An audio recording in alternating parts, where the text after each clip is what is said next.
أعوذ بالله من الشيطان الرجيم.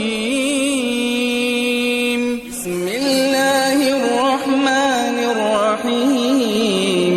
وما خلقت الجن والإنس إلا ليعبدون ما أريد منهم من رزق وما أريد أن يطعمون إن الله هو الرزاق ذو القوة المتين.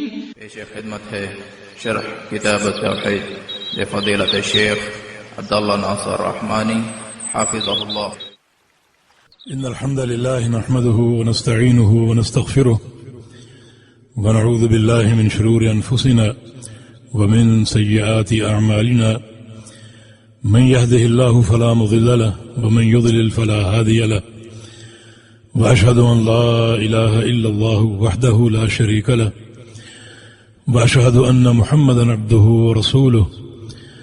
أما بعد فإن خير الحديث كتاب الله بخير الهدي هدي محمد صلى الله تعالى عليه وسلم وشر الأمور محدثاتها وكل محدثة بدعة وكل بدعة ضلالة وكل ضلالة في النار. من يطع الله ورسوله فقد رشد واهتدى ومن يعص الله ورسوله فقد ضل وغوى. اللهم صل على محمد وعلى آل محمد كما صليت على إبراهيم وعلى آل إبراهيم إنك حميد مجيد. اللهم بارك على محمد وعلى آل محمد كما باركت على إبراهيم وعلى آل إبراهيم إنك حميد مجيد. سبحانك لا علم لنا إلا ما علمتنا إنك أنت العليم الحكيم. رب اشرح لي صدري ويسر لي أمري واحلل عقدة من لساني يفقهوا قولي. جی قال المؤلف رحمه الله تعالى في باب من الشرك الاستعاذة بغير الله. یہ بڑا اہم باب ہے کہ غیر اللہ سے پناہ طلب کرنا، غیر اللہ کی پناہ طلب کرنا بھی شرک ہے. استعاذہ پناہ طلب کرنا، کیونکہ استعاذہ بھی عبادت ہے. اللہ تعالیٰ نے اور پیغمبر علیہ السلام کی احادیث میں اس کی ترغیب ہے، تحدید ہے، امر ہے. تو یہ امر عبادت ہے.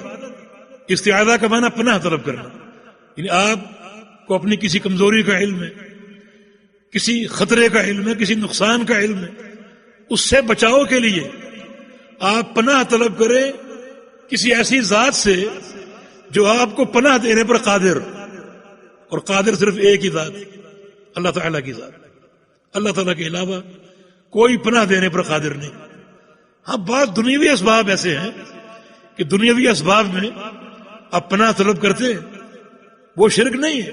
ان ایسے امور جن میں کوئی شخص کسی کو پناہ دے سکتا ہے، آپ کسی سے کہیں کہ مجھے فلاں شخص کے حملے کا خطرہ ہے تو آج رات مجھے اپنے گھر میں پناہ دے دیں، یہ قدرت ہے. یعنی بندے کی قدرت کے تحت یہ امر ہے کہ ٹھیک ہے میرے گھر آ جاؤ، تاکہ دشمن اگر آتا بھی ہے تو آپ تک پہنچ نہ سکے.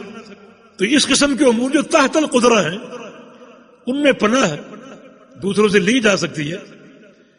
رسول اکرم صلی اللہ علیہ وسلم لوٹے میدان طائف سے، اہل مکہ سے کہہ کر گئے تھے کہ تم نے میری بات نہیں مانی، لیکن دیکھنا اہل طائف انہیں جا کر توحید کی دعوت دوں گا وہ کس طرح قبول کریں گے.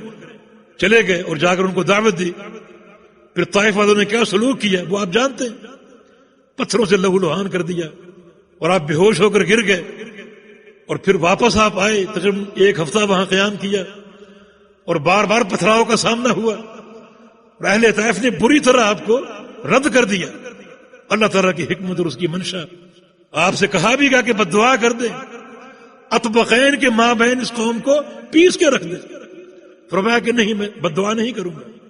اگر یہ لوگ ہدایت نہیں پا رہے، ہو سکتا ہے ان کی اولادیں ہدایت قبول کر لیں اور دین میں داخل ہو جائیں. نبی علیہ السلام کی یہ بات بڑی معنی خیز تھی.